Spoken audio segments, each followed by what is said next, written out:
Ustedes saben que el Papa, extrañamente, tuvo una actitud casi crítica de Cristina porque a través de su representante en la Argentina le envió una carta de adhesión al ministro de la Corte, Carlos Fay, preocupado por los ataques que había recibido del gobierno de Cristina o de sus principales responsables del gobierno.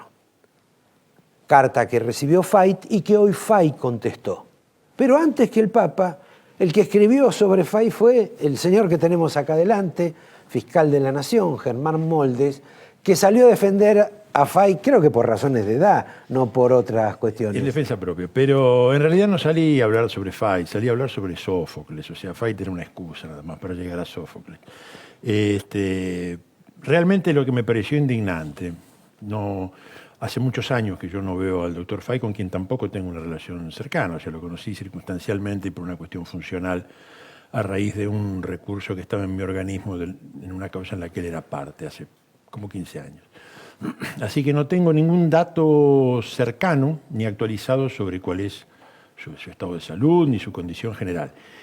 Pero que en el Congreso exista una actividad secreta u oculta en una comisión en la que están peritos médicos opinando en abstracto, ya no sobre la situación del doctor Fay, sino sobre si el llegar a determinada edad es una circunstancia inhabilitante. Son más periodistas que legisladores, ¿no? Me parece que son más opinators en este caso. Bueno. O sea, yo me pronuncié en un caso así que ahora se lo voy a contar.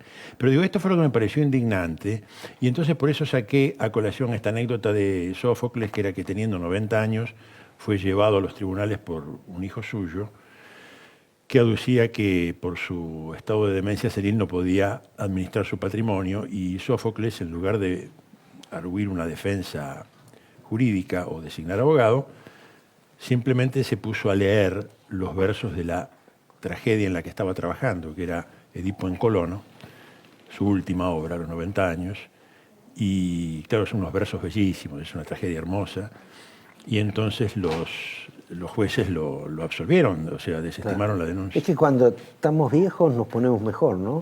A veces al menos sí, para esas cuestiones. Cicerón decía que éramos como los vinos, que el tiempo mejora a los buenos y estropea a los malos.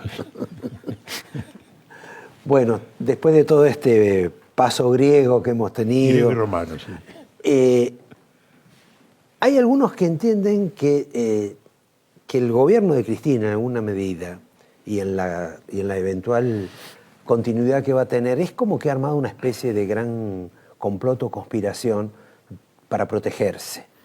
Sea a través del Poder Ejecutivo, con un candidato a presidente que va a estar, digamos, al servicio del proyecto, sea por el Poder Legislativo, con el cual tienen abrumadora mayoría, o mayoría importante, en el Parlamento, y ahora a través del sistema judicial, haciendo montando un aparato, un sistema por el cual se van a dar cobertura.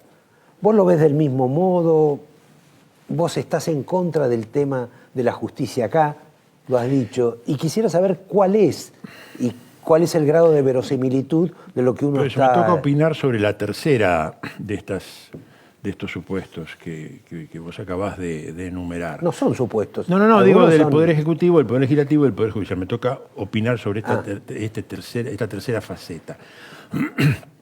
Y en ese aspecto yo tengo que decir que todo esto forma parte de lo mismo. O sea, lo que recién hablábamos del ataque contra la Corte está íntimamente relacionado con las reformas al Código de Procedimiento y las leyes de implementación y la ley del Ministerio Público que acaba de sancionarse la semana pasada en el Congreso. Pero por eso sí hay que hacer alguna distinción en este último sentido. Porque yo adelanto mi conclusión, o sea, empiezo por el final. Creo que todo esto forma parte de un único objetivo, que es obtener impunidad, o sea, transformar lo que alguna vez fue un sistema de administración de justicia en un aparato que sirva para prodigar impunidad, o por lo menos a poblar cada uno de los casilleros de la función pública en general, y en este caso de la justicia y del Ministerio Público, con un funcionariado adicto que mantenga el control de las investigaciones sobre graves hechos de corrupción que hoy están en curso. Ahora, me parece que hay que diferenciar lo que es la reforma en sí de lo que es la implementación de la reforma. La reforma que se propone, que es, en definitiva, pasar de un sistema inquisitivo a un sistema acusatorio, o sea que la investigación de los hechos penales, la investigación de los delitos, esté a cargo de los fiscales. Bueno, en eso vos deberías estar contento porque te dan... Lo estamos todos, lo asumimos como un desafío, pero hay algunas salvedades que es necesario hacer. Es una revolución copernicana en materia de reglas, es un cambio gigantesco. Para hacerlo, hace falta una etapa de preparación que necesariamente tiene que ser muy cuidadosa. Nosotros tenemos a la vista dos experiencias, Roberto, dos experiencias relativamente cercanas donde un sistema procesal fue sustituido por otro. Una es del año 91 en el ámbito nacional, que fue cuando entró en vigencia el Código en la época en que el ministro de Justicia era Arlanian, que trajo una serie de novedades no previstas en el sistema anterior.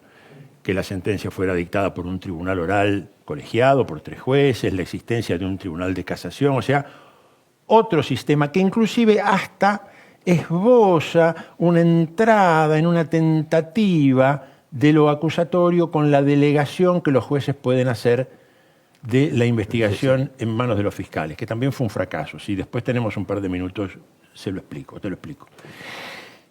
Pero la otra experiencia fue en la provincia de Buenos Aires en el 97, cuando entró en vigencia un sistema muy parecido al que ahora se nos propone. O sea, que la investigación esté a cargo del Ministerio Público y que la garantía de los derechos constitucionales esté garantizada por el juez de garantía.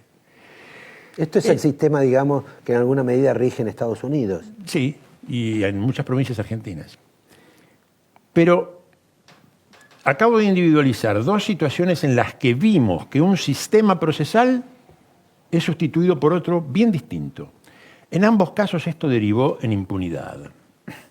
Más allá de los deseos y de las intenciones de quienes hayan impulsado las reformas. ¿Por qué?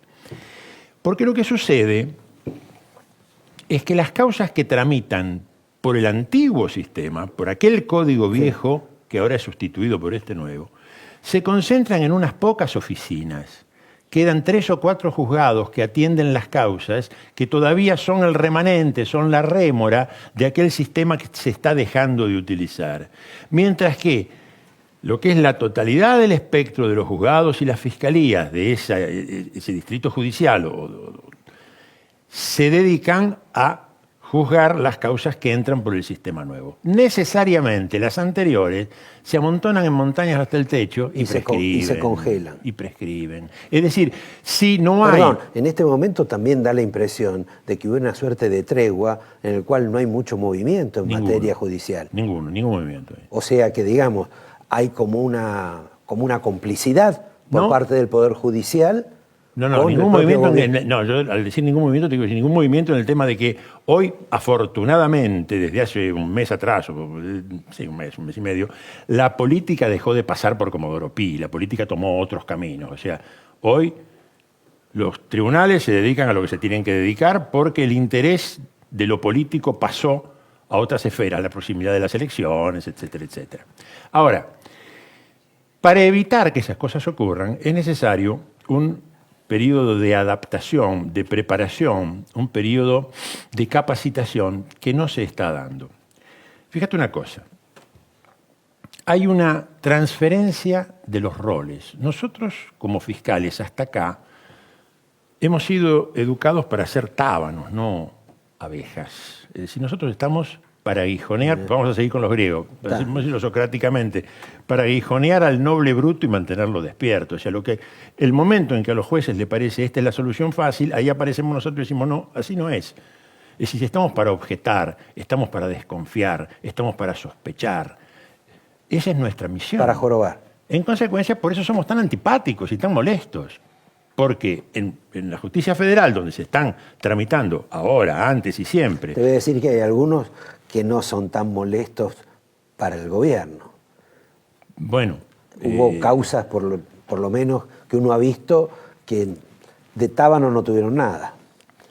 No, porque les echan insecticidas. Pero digo, el papel al que estamos acostumbrados es este. Ahora vamos a pasar a un papel que lo aceptamos como desafío, que va a ser mucho más activo, mucho más rico, mucho más amplio, pero todo esto requiere de un periodo de adaptación donde haya un organigrama que permita distribuir las funciones, las responsabilidades y sobre todo capacitación. Y a mí no me digan que en este momento hay cursos de capacitación, cuando capacitación no es dar lecciones de adoctrinamiento ideológico. No es eso. Capacitación no es reuniones poco más que sociales para que la muchachada que está concursando y está tratando de hacer carrera y de ascender en su carrera vaya a esos cursos donde sabe que va a poder tomar contacto con los que dan los cursos, que son los que en definitiva les van a corregir las pruebas o los van a calificar. Eso es una actividad social, no es capacitación. Eso. La capacitación requiere de otras cosas, requiere cuerpos docentes especializados, participación de universidades extranjeras, observación en el terreno de esas experiencias en el campo nacional e internacional, pero requiere sobre todo honestidad intelectual, requiere sobre todo una discusión amplia y abierta donde todos estén dispuestos a entender las razones del otro y sustituir las propias convicciones cuando las del otro son mejor. No es capacitación, no es debate el ficcionar que estamos discutiendo como se hace en el Senado, cuando se discuten estas leyes, cuando las decisiones han sido tomadas en otro lugar distante de aquel en el que se está debatiendo. Entonces, este proceso yo no lo veo que esté funcionando de esta manera. Esto es lo que me preocupa. No el proyecto en sí, sino la implementación, esta ansiedad y este apuro y esta superficialidad en implementar las leyes que tienen que ver con un cambio procedimental que es necesario. Es una actualización que es necesaria, pero no se debe hacer así. Los jueces, en alguna medida, que van a entregar parte de sus responsabilidades a los fiscales, normalmente atraviesan una serie de exámenes hasta el Consejo de la Magistratura. En este caso, los fiscales... No, por supuesto. En este caso, todo ha sido muy librado, se ha dejado librado al capricho y a la decisión absolutamente arbitraria de una persona o de muy pocas personas. De todos modos, acaba de haber una resistencia cultural de los jueces a sacrificar parte de ese poder y de ese protagonismo que tienen hasta hoy. Eso es entendible, es humano, va a ser así. Pero precisamente por eso es necesario que en esta etapa preparatoria... Perdón, y va a haber huelga de fiscales para que le paguen más. Porque bueno, no, esto supongo ahí que vas a ser secretario general del levantamiento. Puede ser, pero yo me voy a dedicar a la parte de piquetes. Piquetes. De todos modos, digo, te decía hace un minuto, y esto viene a cuento de tu observación reciente, en aquel código que entró en vigencia en el año 91 había un tímido acercamiento, alguna elemental forma de procedimiento acusatorio con el artículo 196 del Código de Procedimiento, por el cual el juez puede, en un determinado momento, tal como se entendía el código al principio, era solamente en la iniciación de los procedimientos, decir, delego la instrucción de la causa en el fiscal, y entonces el fiscal tomaba las declaraciones, tenía limitaciones, no podía tomar declaración indagatoria, no podía librar exhorto, no podía allanar, eso lo tenía que pedir al juez, no podía decretar procesamiento, pero podía hacer parte de las diligencias instructorias. Eso terminó mal. Es decir, está en vigencia todavía, pero terminó mal. Terminó en que las fiscalías no tienen ni los recursos, ni los medios, ni la infraestructura, ni siquiera la infraestructura edilicia, mucho menos la de aparatología, digamos, de computadoras, impresoras, etcétera, etcétera, para poder asumir una delegación relativamente numerosa de causas. Los jueces, cuando los fiscales se ponen molestos y apelan las decisiones que ellos consideran que no deberían apelar, a la manera de un castigo, cuando viene el siguiente turno, agarran el paquete gigantesco de causas y se la delegan al fiscal, tapándolo de trabajo que el fiscal no puede absorber. Entonces, todo esto debió haberse previsto en la etapa previa.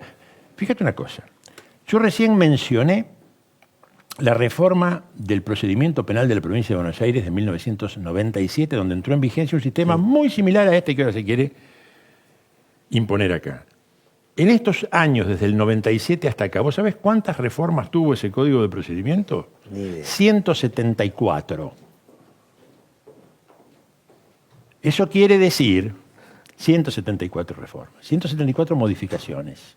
Eso quiere decir que en el momento en que se hizo entrada en vigencia este código, lo que se privilegió fue el momento político de dar la noticia y no hilar fino a ver dónde estaban los posibles defectos y los posibles puntos flojos de este procedimiento que permitieran perfeccionarlo en el papel antes de ponerlo en práctica. Se podría haber ensayado, se podría haber hecho una prueba piloto, pero acá las cosas no funcionan así. Acá las cosas vienen con la urgencia marcada por otras razones, sin pensar que un código de procedimientos o un código de fondo es una ley que va a regir durante muchos años. Yo lamento tener que cortarte. A ustedes les digo que revisen todo este tema porque es muy importante. Hoy va a haber jueces que le van a pagar más si proceden con un código o con otro. Va a haber delitos que en determinada circunscripción son delitos federales y en otros son ordinarios. Me parece bastante calamitoso todo, pero te quiero despedir. Seguimos otro día, te doy el angelito y te pregunto como cuestión final, vos que encabezaste todo el tema Nisman, después de más de 200 y pico de días con el tema Nisman, donde todo está en nebulosa, ¿cuál es la sensación que tuviste? La sensación mía se agota con la denuncia de Nisman. Yo no me puedo meter en el expediente que tiene que ver con la muerte de Nisman porque no puedo descartar que un día eso llegue al fuero federal y en ese caso, siendo yo el único fiscal de la Cámara, podría llegar a tener que intervenir. La sensación que tuve con la denuncia de Nisman fue que 21 días antes de que se produzca el desenlace que se produjo, yo comencé a alertar de que esto iba a pasar. Y con nombre y apellido dije, acá llegó el enterrador de la causa, que es este señor, acá lo que va a pasar es esto, y esto, y esto, y esto. ¿Y por qué? Yo estoy bendecido con los dotes de la adivinación. No, era muy fácil. Un oráculo. No, era muy fácil. Bastaba con observar la realidad y cómo funciona este colectivo que disparatadamente se llama, por un lado, justicia y por el otro, legítima. Y es la antítesis de ambos conceptos. Gracias por el angelito. Yo te voy a regalar, te tendría que haber traído, ya que este es un programa político, un libro anterior mío que es sobre Maquiavelo, pero te traje este que salió la semana pasada, así que está recién salido del horno y se llama 40 iglesias romanas y es un recorrido de 40 iglesias que yo he elegido de la manera más arbitraria y caprichosa de la que he sido capaz. Bueno, de por Roma. eso sos fiscal. Exactamente. Sí. Te agradezco, Germán, y a ustedes los veo en un minuto nada más con el bigote a costa. El hombre, yo no diría que más sabe sobre lo que ha ocurrido ayer en Santa Fe, pero uno de los que más sabe, que conoce el corazón de los tres en los que se han repartido el poder en la provincia de Santa Fe. Y a través de él quizás sepamos cuál va a ser el desenlace de esa provincia. En un minuto nomás. Gracias otra vez.